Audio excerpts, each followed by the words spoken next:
Hi, welcome to my digital diary. This is where I share the passions and skills that matter the most to me in hopes of inspiring anyone who stops by. We've all had thoughts like, who am I? What do I truly believe in? Or why am I like this? If you're watching this, you might be part of the 80% of adolescents who struggle severely with self doubt and self discovery. Even if you're not a teenager, finding our true selves is the core of moving through life, but it's one of the most difficult processes to go through. I personally used to be part of that 80%. I was constantly mad at myself for specific things I did. I would repeat negative thoughts such as, why do I crumble under time pressure? Why did I waste so much time making this so detailed? And why do I hate change so badly? Now I know it's because I'm an ISTJ. But of course, this doesn't mean much unless you understand what these four letters represent. So if you've never heard of MBTI or want to know more, you're in the right place. The Myers-Briggs Type Indicator, shortened to MBTI, is a quiz that categorizes you into one of 16 personality types. For example, you might have heard someone say that they're an ENFP, or like I mentioned, an ISTJ. These four letters sound random, but they represent preferences that form your personality type. In personality psychology, a preference is how you naturally use your mind in a certain way, such as making decisions or processing information. Each letter is chosen out of two different preferences. The first letter is E or I, extroverted or introverted. You probably recognize the word extroverted as someone who is social or outgoing, and introverted as someone who is shy or quiet. But this is not accurate to their original meanings. They come from Carl Jung's personality model, which is actually the foundation of MBTI. If you're curious, it's something called cognitive functions, which I'll probably talk about in the future. But for now, let's cover the basics. According to Jung, extroverts are people who gain energy from interacting with the outer world of people and things, and they're action oriented. But this doesn't mean extroverts can't be quiet or enjoy alone time. On the other hand, introverts focus more on their inner thoughts, rather than being stimulated by the outside world. Introverts can be socially confident, though they need time by themselves to recharge. Everyone will be extroverted sometimes and introverted in other times, but this letter describes which one you typically prefer. The second letter describes how you take in information. S, sensing, or N, intuitive. If you're a sensor, you probably focus on facts, details, and past experience. But if you're an intuitive, you likely think through big picture ideas and possibilities. Again, we're all a mix of sensing and intuitive. This letter just describes how you like to think most of the time. The third letter depends on how you make decisions. T, thinking, or F, feeling. Thinkers prioritize logic, efficiency, and fairness. Feelers focus more on empathy and how actions will affect themselves and others. However, there is a common stereotype that thinkers are emotionless, while feelers are ignorant or over emotional. This is incredibly wrong. Thinkers still have strong emotions and values like anyone else, and they can be emotionally intelligent. Feelers can still be smart and rational, they just place more value on human impact. The last letter is J, judging, or P, perceiving. This describes how you prefer to approach life. Being a judging type means that you like a more organized and controlled lifestyle. You probably make and stick to plans, though you might still enjoy occasional spontaneous experiences. If you're more perceiving, you likely like to have a more flexible lifestyle, going with the flow and gaining new experiences. This doesn't mean that you're lazy or disorganized, just that you are more open ended. To put this clearly, let's use myself as an example. I am an ISTJ, meaning that I am introverted, sensing, thinking, and judging. So, what is the point of MBTI, and how does this all tie into finding yourself? For many people, including me, it helps you understand not only your own strengths and weaknesses, but also of those around you. As one Redditor put it, I've been able to use my MBTI to see through my emotions and into the cognitive machine that is my brain. I've been able to see my deepest flaws, and being aware of one's flaws helps solving them. It's truly a magnificent tool for self understanding. Don't use MBTI as an excuse for your problems. Use it as a tool to solve them. So, let's start with how MBTI can be a useful tool for self discovery and self growth. The kind of self discovery we're talking about is what psychologists call individuation. Individuation is the lifelong process of becoming a unique individual and developing your identity. The reason individuation is most important during your teenage years is because that's when it begins. So it's crucial to build a strong foundation. But no matter what stage of life you are in, the key to individuation is embracing your authentic, imperfect self and not conforming to social pressures. As you find this independence, you will learn to accept yourself for both your strengths and flaws. However, of course, individuation is much easier said than done. This is where MBTI can come in. MBTI is an incredibly useful tool for individuation, especially as a teen. Figuring out which personality type you align with the most will let you recognize your strengths and weaknesses. Once you've found your MBTI, it's very important to understand how misusing this information could actually set you back in the individuation process. So let's quickly cover one of the most common ways that people misunderstand MBTI. I talked about this in my explanation of the 4 letters, but one of the most common misconceptions about MBTI is that you can only have one preference or the other.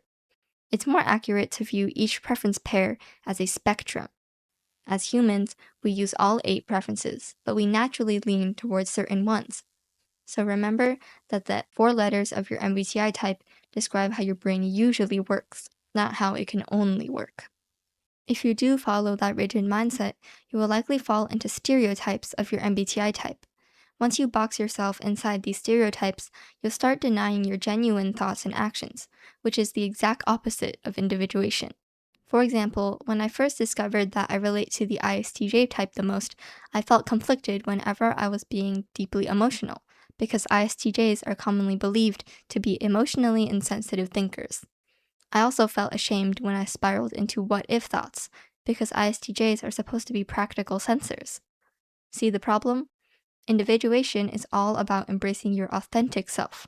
If you use MBTI as a rigid label, you will end up rejecting any part of yourself that doesn't match that label, which suppresses your natural, ever changing self. So, how can we use our MBTI to help discover our true selves? You can think of MBTI as a flashlight you're holding. Your strengths are friendly animals in the light, while the weaknesses that you don't recognize are dangerous animals in the dark. If you only stay with the friendly animals, you risk being harmed by the dangerous ones. Likewise, if you only stick to your stronger preferences, you'll be vulnerable when you need to use your weaker ones. However, if you shine the flashlight to reveal the dangerous creatures, you can learn to handle them too. Through MBTI, you can recognize your weaknesses and work to improve them. This will help you accept and balance both your strengths and weaknesses. For example, if you're a thinker, try to remember considering human values when making decisions while staying rational. Okay, we've figured out how we can use MBTI as a tool for developing our own identity.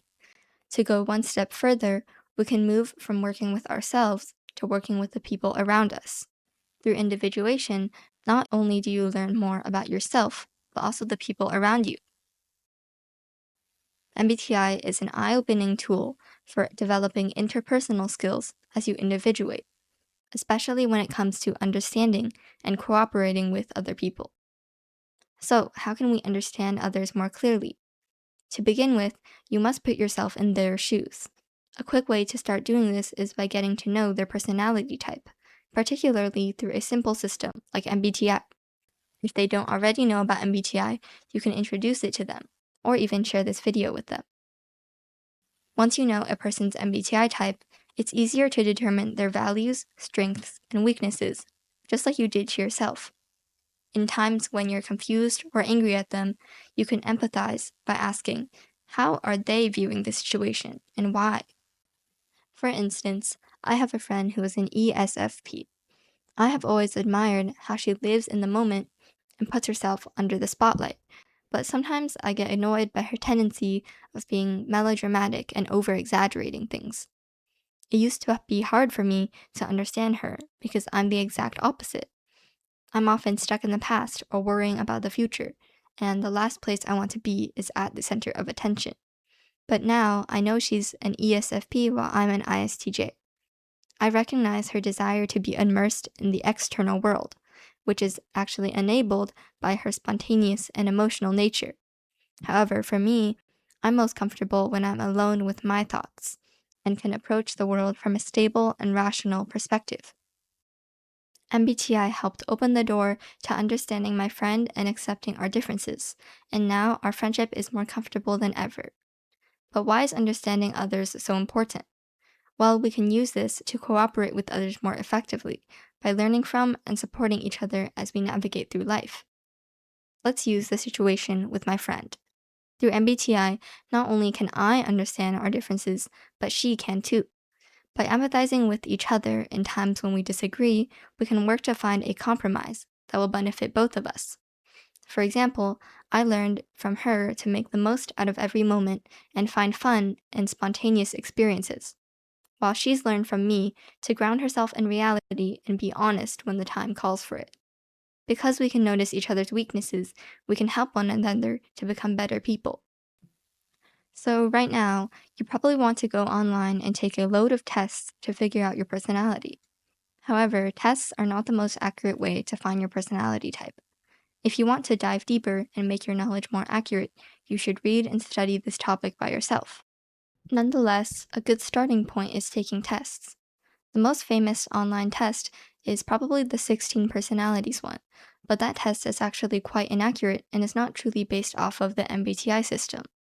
You can do it, but take the results with a grain of salt. For accurate free online tests, I recommend starting with the Michael Callaw's personality test. It's better because it uses cognitive functions, the actual system MBTI is based on. Again, you don't need to know everything about this right now. In the end, results may vary for everyone. Don't assume that your first result is perfectly accurate. You can take the test multiple times and obviously research more if you want. Okay, we've come a long way from what we began talking about, and maybe you got a little lost. So let's recap what we've learned. First, we explained the 4 letters of MBTI: E or I, S or N, T or F, and J or P. Then we figured out why MBTI is important, especially for teenagers. When you're an adolescent, it's important to strive for self-discovery, individuation, which you'll continue to do so for your whole life. As Carl Jung says, the privilege of a lifetime is to become who you truly are. By individuating, we learn to understand ourselves. Not only that, but we also learn to understand others and cooperate with them better. In order to avoid misunderstandings, remember this: your true self is what defines your MBTI type, not the other way around. Don't feel like you're doing something wrong just because you don't fit stereotypes of MBTI. This also means that individuating is not trying to become a new or perfect person. It's about embracing your authentic self and balancing your strengths and weaknesses. These are things that already exist within you, but maybe you don't realize it. So, MBTI can help discover that. In the end, the human brain is something so complex that can never be truly explained, even through personality models like MBTI. We can only try to get one step closer to a good explanation. So, always keep in mind that there is a margin for error. By the way, I'm not a professional on this topic. I'm just a teenager obsessed with psychology, and I'm still learning like everyone else, so please correct me if you notice anything wrong.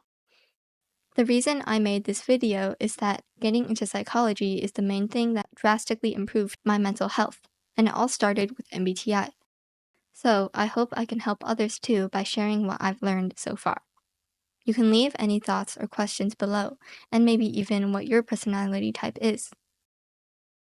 Thanks for stopping by for today's diary entry, and I hope I'll see you in the next one.